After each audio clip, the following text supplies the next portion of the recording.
Welcome to Search for Signs. My name is Gary Willing. If this information interests you, please press the like and subscribe button and press the bell for notifications.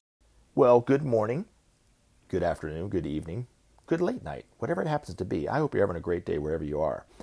It is, in fact, October the 20th, and that means it's time for me to put up another video about Maitreya and the Masters of Wisdom here on Search for Signs. All right. I always like to extend an opportunity, and I'll keep doing it because it seems to be working, to anybody who has a question about Maitreya, the Masters of Wisdom, or what we talk about here on this channel.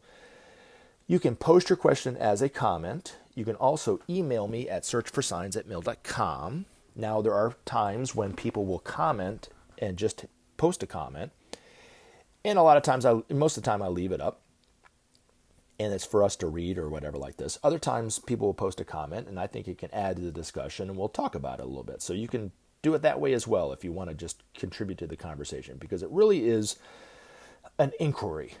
This is what we're doing. We're inquiring about this information. We're not setting anything in stone.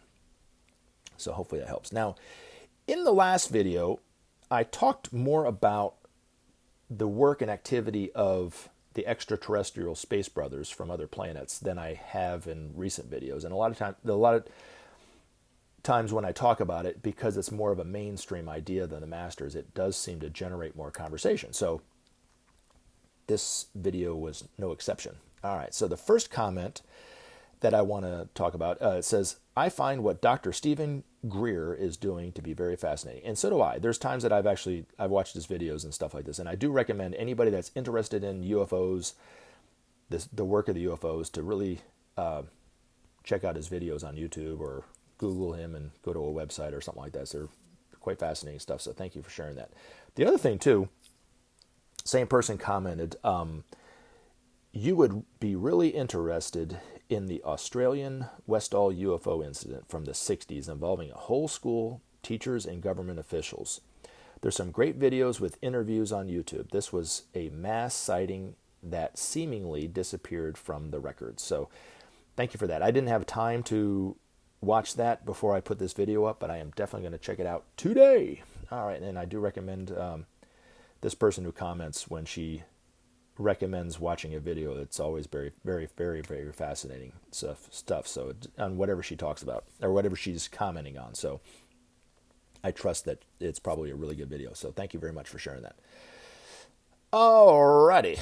The next comment says, why not try telepathy with Maitreya by imprinting a photo of his hand on the men's bathroom in Barcelona on the Share National website? Don't know what he's trying to imply with that, but what he's talking about is the hand of Maitreya was one of the many signs that Maitreya and the Masters of Wisdom have put out in the public for people to see. Okay, what happened was there was a woman who lived in Barcelona.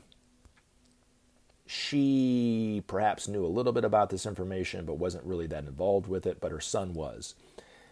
One day she went into her second bathroom and noticed that there was a handprint on her mirror. She had had some cleaning people in her apartment cleaning, so she thought it was one of the cleaners who did it. So she just, got some Windex or whatever and wiped it off, right? Didn't think much of it. Well, I don't know how long it was after that, but she was the only one in the apartment, so there weren't any more cleaning people between the time that she wiped it off and it all of a sudden just reappeared again, but it reappeared. So now she's like going, what is this? So she had heard something about miracles and this, that, and the other through her son, so she called her son, who was very involved with Share National in Spain. He goes over to her apartment, takes a picture of it, sends it to Benjamin Creme. Benjamin Creme, of course, asked his master, and his master, actually, I think he asked Maitreya, and Maitreya said, yes, it was a handprint that he put on her mirror. And then Maitreya said through Ben to her son to tell his mother to please don't wipe it off again because it won't reappear again. He won't have it reappear again if she wipes it off a second time. So she got the first pass, but not a second pass. So anyway, now, according to Maitreya himself, this hand of Maitreya, if you just look at a picture of it, will create a mind-to-mind contact with him. He says it's actually the closest he can get to any one of us until he's out, open, and known for who he is out in the world, which isn't, I don't think, too long from now. But right now, he's out in the world talking on TV, but he's not known for who he is, okay? Now, the other quite fascinating thing about this particular miracle is you don't have to fly to Barcelona, Spain, and stand in front of the mirror itself to experience the benefits of the hand of Maitreya. You can just look at a photograph of it. So, what this gentleman's talking about, the Share International website, is if you go to the Share International website, on the side is a bunch of links, and one of the links is the hand of Maitreya. So you touch that. There's a picture of it. You can download a PDF file of it, or if you're on your phone or your tablet, you can actually just take a screenshot of it. It's the same thing, okay? And you can ask Maitreya for help, and it can invoke his help by, and much better, you can do it anyway, in any time, you can ask Maitreya for help. But it does help him to really isolate your thoughts than it would be if you were just asking him in general. So I've done it before, it works. I've asked for something very specific and it's come my way, that kind of deal. So you can ask for anything, and within karmic limits, he will help you as best he can. And a lot of times you will see it very specifically working itself out. So it's something to think about. All right, the next comment comes from the same person. And I have to admit, when I read this comment, I didn't think he had this kind of humor in him. Now I think he's using Google Translate, but it's still quite funny. But there's a lot of truth to it. And to me, when somebody speaks a truth in a humorous way, it's a lot funnier than just a simple joke, as far as I'm concerned. So, all right. So he says, how strange it is that there is only one sane organism on this planet versus countless irrational animals. I wish we could turn this into a t-shirt. I think it would make a great t-shirt if we could find some way to kind of shorten it, but keep the essence of what you're trying to say. But thank you for sharing that. I know for myself, I've talked about Maitreya and the Masters of Wisdom for decades, really. Not so much on YouTube, but, in my life and giving talks and so forth. And I say this all the time, and I do mean it. I mean it 100%, that, when I say that I know this, I believe this information without a doubt. Yes, that is true. I believe in this information 100%. Based on my own personal experiences, based on that it resonates as truth within my own heart.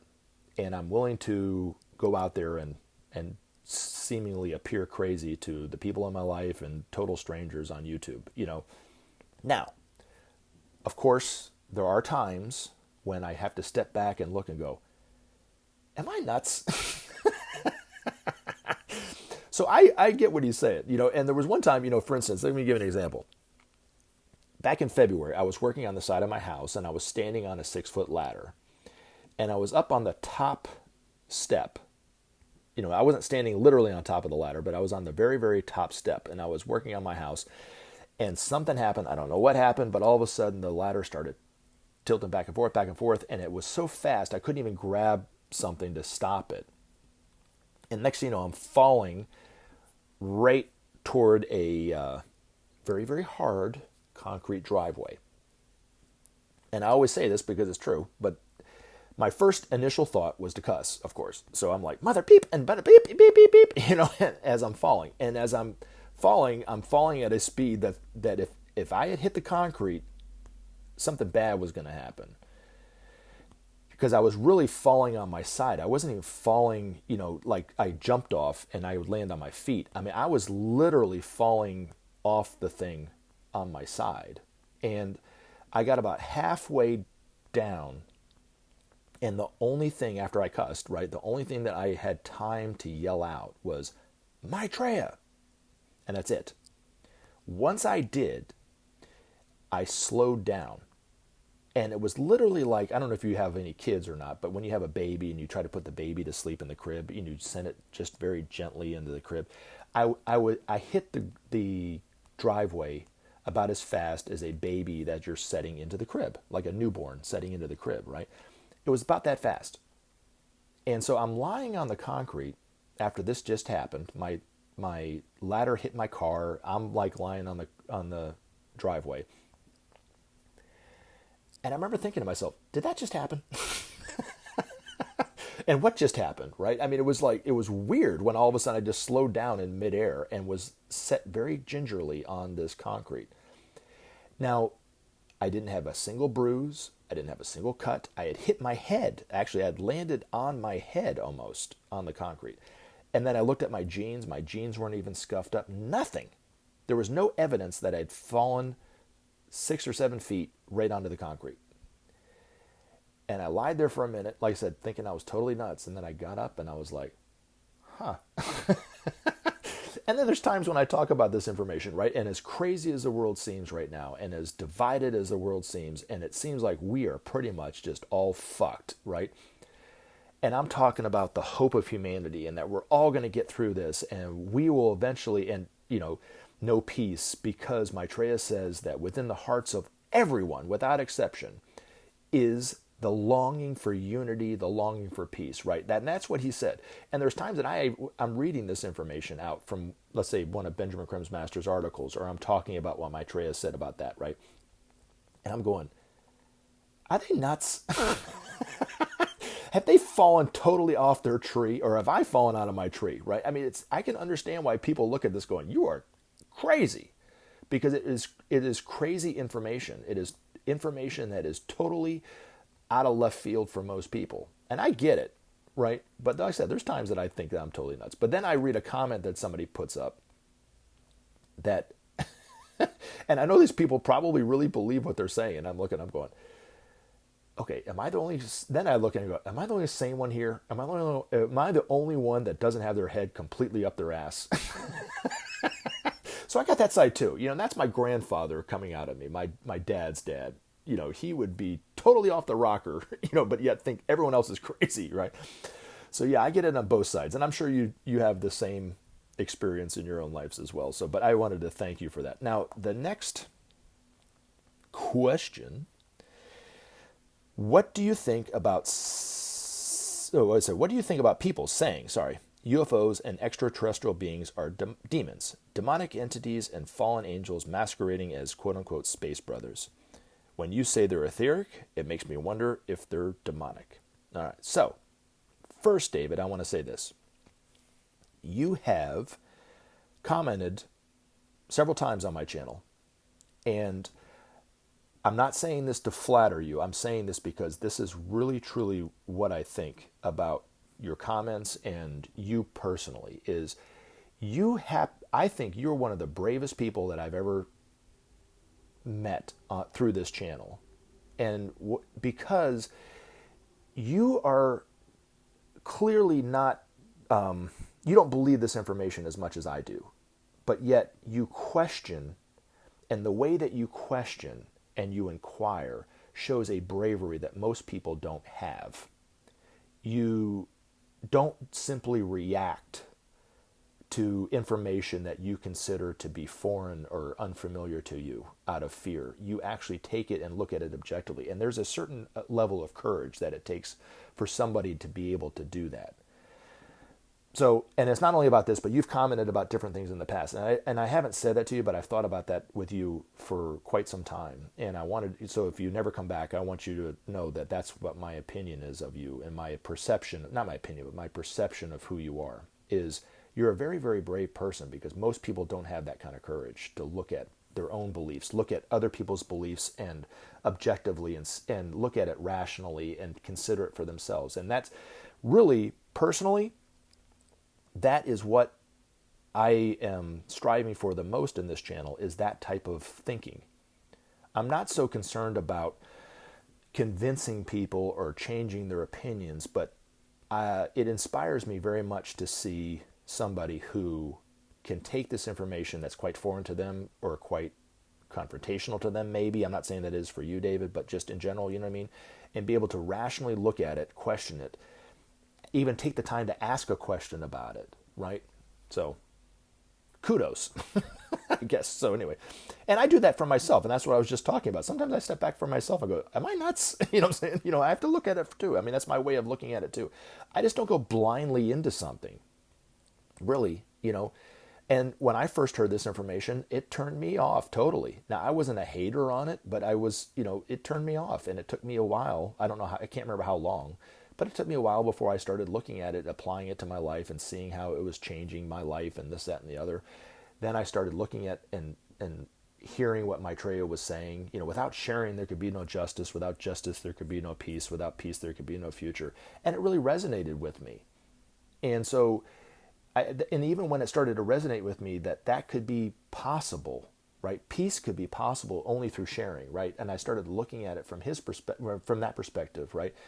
It didn't really matter to me about the other stuff, about Maitreya being the Christ or anything else. That was the most important thing, you know. But we all have to question. We should all question our core beliefs and look at it objectively, because a lot of times what we think is our greatest strength is oftentimes our greatest weakness and the thing holding us back, really. But I admire you. I really do, David. And I admire everybody that asks questions, but I really admire the questions that you're asking are, I think, like I said, show the bravery that you have. But to get back to your question, I'm sorry I digressed, but what do I think about people saying UFOs and extraterrestrial beings are demons? I would say they're wrong.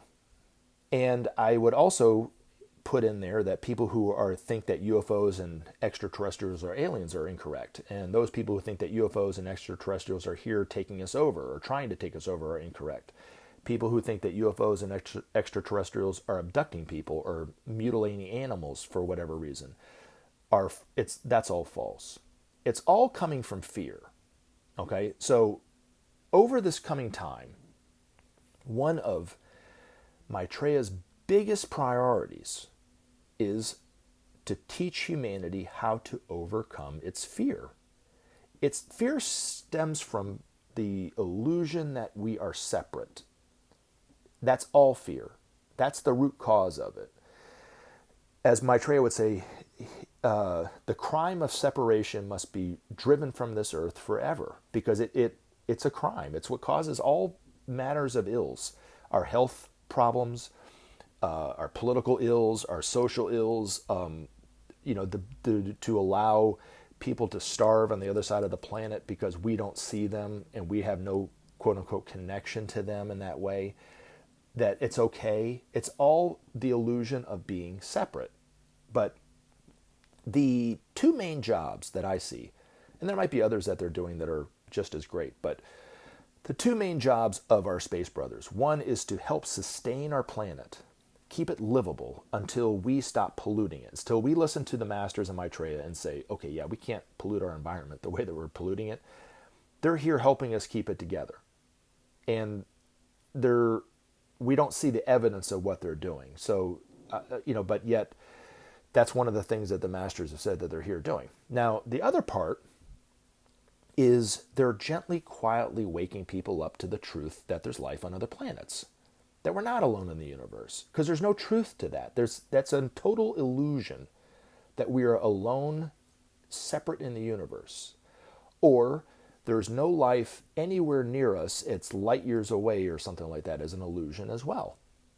The reality is that there's life on all the planets in our solar system. Now, when it comes to the etheric, it was scientifically proven, maybe not in popular scientific magazines and published in that way, but there was a scientist, Wilhelm Reich, who proved the orgon. He called it the orgon, which is really all four levels of the etheric viewed as one plane.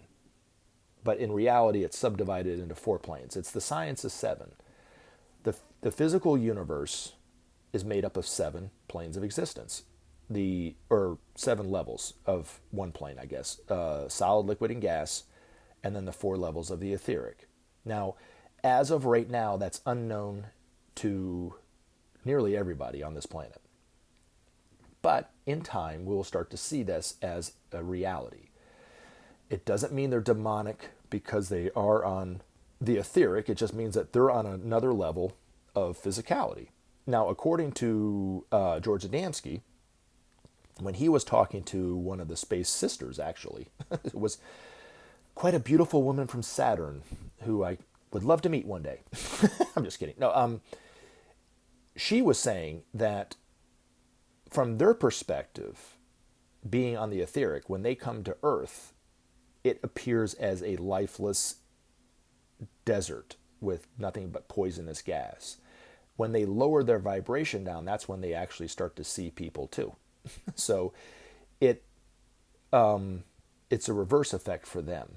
But in time, we will understand the truth of the etheric. But it's the etheric, and I've talked about this in different videos, but their main job of helping to save our planet is not so much the cleaning up of the greenhouse gases, which I'm sure they do to some degree, because that is dangerous on some level.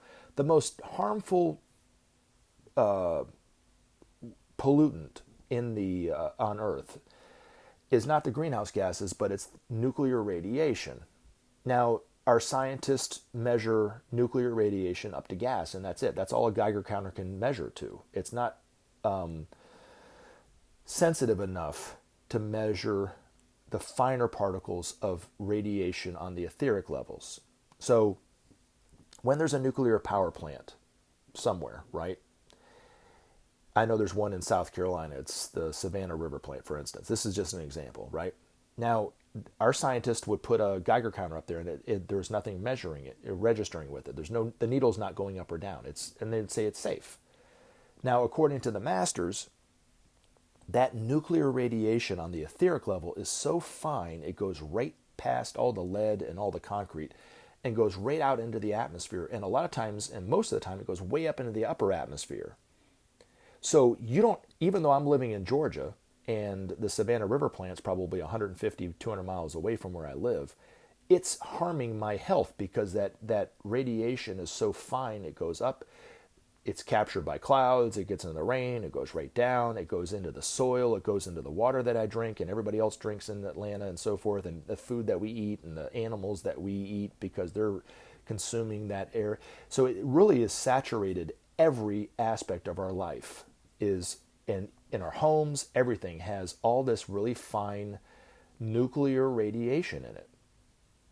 And our health is impacted not so much by our physical body, but by our etheric body. We actually owe our physical body to our etheric body. We don't see it like that, but that's, according to the esoteric view of the physical body, that's really what it is. So our health or a disease comes from the etheric body, and then it manifests and precipitates on the physical plane. Just as the same way with Earth is the same way, is as this radiation affects the etheric sphere of our Earth, all the health and well-being of everybody living within that, whether it's an animal or a person, right? It's all affected by that. So these space brothers, as much as they can, because we have to learn our lesson not to do this, so they can't just do it all for it. They could if they wanted to, but they can't, right? They clean up the atmosphere as much as they can within the limits that they can to help sustain it so that we're not killing everybody off and then have no life on this planet. But eventually, when Maitreya is now kind of more known for who he is and he comes out, he's going to do a couple things. One, he's going to, first and foremost, he's going to tell everybody, all our world leaders, we need to shut down the nuclear reactors immediately. Now, it's okay. There's not going to be that traumatic where we have no power or anything like this. We could maybe power our cities with coal for a little while, and then there's a whole other technology that they're talking about more and more about the fusion technology rather than fission nuclear power, which is cleaner, saner, safer, and all that, more stable and all that kind of stuff. Now, the other thing that he is going to talk about is the fact that there are space brothers out there, and they are coming from other planets, and there will be more and more evidence of them as time goes on. But he will present that to all of us, that yes, there is life on other planets, and yes, they've been here, and no, they don't mean us any harm, and so it's all coming from the fear of the unknown. What your question was about them being demonic. It's all the fear of the unknown. But they're here on a spiritual mission. They've been here for eons, helping us get through this crisis, through that crisis. Now, also, too, which we don't talk about that much on this channel, there are space brothers living amongst us. Not as many people would think, but there are people who either were born in the natural way, have no idea that they are from another planet. There are people who actually are very conscious, working, who know that they're from another planet, that actually are living here amongst us.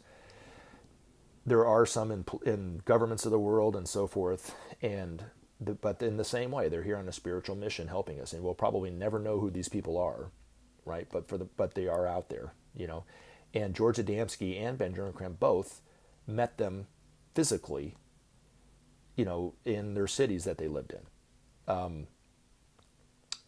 And according to George Adamski, they looked just like us. So he was talking to them in a diner, and nobody knew that it wasn't like they had, antennas or something like this, they looked like normal people, except for he said that the person from Mars looked smaller. He was much shorter than the other ones. So, and then there are people from Venus that they have their look, and they, I don't know if they have blonde hair, but they seem to be taller, much taller than the Martians, for instance, but they're here helping us in whatever way that they can help us. But in time, as people start to realize that they have nothing to fear about UFOs, then this type of view and people talking about them this way will start to kind of wane, because people will start to go, what are you talking about?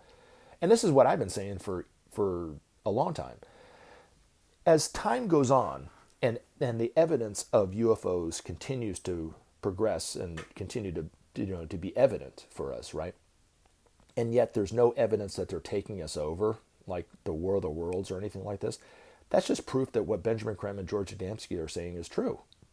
Because why would they wait? You know what I mean?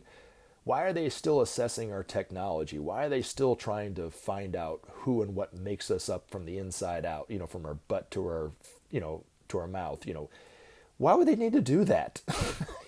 They have all this technology, and let's just look at it from the popular view of UFOs. If they can go from one dimension to another, or from one side of the galaxy to another in an instant, why do they need to know what's up our butt? You know what I'm saying? I mean, it just makes absolutely zero sense in a lot of ways, but I would say to those people who say that, you have nothing to fear. Would they believe me? Probably not. I don't have a tendency, I don't seem to be able to convince anybody of anything, so why try? But that's what I would say to them, is you have nothing to fear, man. The times that I saw UFOs, I didn't view them as demonic. I viewed them as quite inspirational, actually, quite hopeful. It kind of goes along the lines of, there's a comment that somebody wrote, it was rather long, and he was commenting about seeing the crosses of light at Copper Ridge Baptist Church. And you're reading it, and I'm thinking, he's like, oh yeah, I saw it, and I've seen evidence of it at Copper Ridge Baptist Church, because he was raised in East Tennessee. And you get down to what he's talking about. He talks about how they're demonic and this, that, and the other, and they're signs from Satan and all this kind of stuff. And I'm like, he didn't go to the same church that I went to, because when I went there, I saw them. I was quite inspired by them. The people there that saw them were very inspired by them. And the stories that the Reverend Joe Bullard, who was a fundamentalist Baptist minister, he doesn't believe in anything about this stuff. That he had heard, actually, the friend of mine that went there was talking to him about Maitreya. He didn't believe any of it. He just saw these miracles happen in his church, and he was quite excited, wanted to open it up for everybody to see, And the stories that he told me of some of the people that were healed from them, anything from drug addiction to cancer to diabetes, AIDS, it was inspiring. And perception is everything with life, everything. And so when somebody goes into that with a sense of fear, they are going to see exactly that fear. But when somebody like me goes in there without any fear, they see it as quite hopeful. It's like, wow. It's like reading the book of Revelation, like I said before. If you read it from the perception of fear, it can scare the shit out of you. But if you read it from the perception that it's actually quite a hopeful book in the Bible, if not the most hopeful book in the Bible, then it's inspiring. But you have to look at it from that perspective. You know what I'm saying? But, we each have our own perspective on everything. So, but anyway, but yeah, like I said, when I see UFOs, I'm quite hopeful about it. When I see videos of them, I'm like, it's inspiring. Other people see them as demons. It's just how you look at life, right? Now, I want to end this video by reading one of Benjamin Creme's Master's articles, like I always like to do. This is entitled Man's Inheritance. Now, it was written 15 years ago. It was one of many of the articles that were published in Share International magazine on a monthly basis, and it's always recommended, and I'm always recommending that you read these articles for yourself and don't hear me muck them up.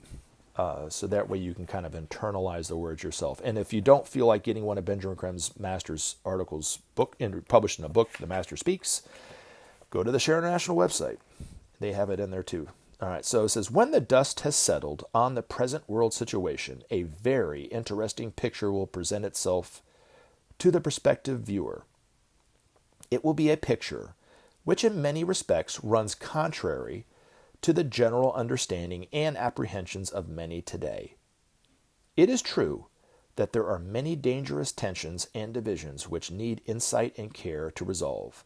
There are also many problems which defy men's wisdom to overcome, and which need an entirely new approach, so far lacking. Equally, however, there are many signs of progress and new realization on the part of men. Many instances for a new and mature wisdom in tackling the difficulties and uncertainties which surround them. The panorama of life is not flat and one-dimensional, but is a changing arena of stratified events moving simultaneously in many directions. Thus it is necessary to observe the main and general trends to understand the true happenings of the time. When one can do so, a different picture emerges of the present world scene and its probable outcome. Far from fulfilling the fears of so many today, the future, we believe, offers men the greatest possibility of progress and growth of consciousness that, as a race, they have ever enjoyed. Nothing like the coming opportunity has ever been presented to men. Never have so many been ready to respond to the felicitous time. Never have we, your elder brothers, been so sure of the outcome, and so firm in our resolve to work with men and to aid them in every way we can. We approach our task not lightly, but light of heart and eager of mind. As we enter your lives to teach and to tend, we invite you to listen to what we have to say and to work with us on your behalf. In this way, you will make fewer mistakes and avoid blind alleys. Thus will the work of change and reconstruction be unhindered and sure, and thus can all men take their places at our side and learn the arts of peace and love. We are entering your lives not solely for men's guidance, but also as a step in our own evolution. Nevertheless, our main effort will be spent in helping men overcome the difficulties and mistakes of the past and to make best use of the opportunities presented to them as the new era unfolds. We have every confidence that men in their turn will show themselves to be apt and responsive pupils, that the light of knowledge and wisdom that we bring will find resonance in their hearts and minds, that when justice has brought blessed peace, men will awaken to the ancient truths again and see that all men are one, now and forever, and, following that banner, will transform gladly and quickly the fabric of life on earth into the shining vision which we know to be Remember man's to take inheritance. action and help SOP save our planet. Thanks for listening, and we look forward to talking to you again in future videos.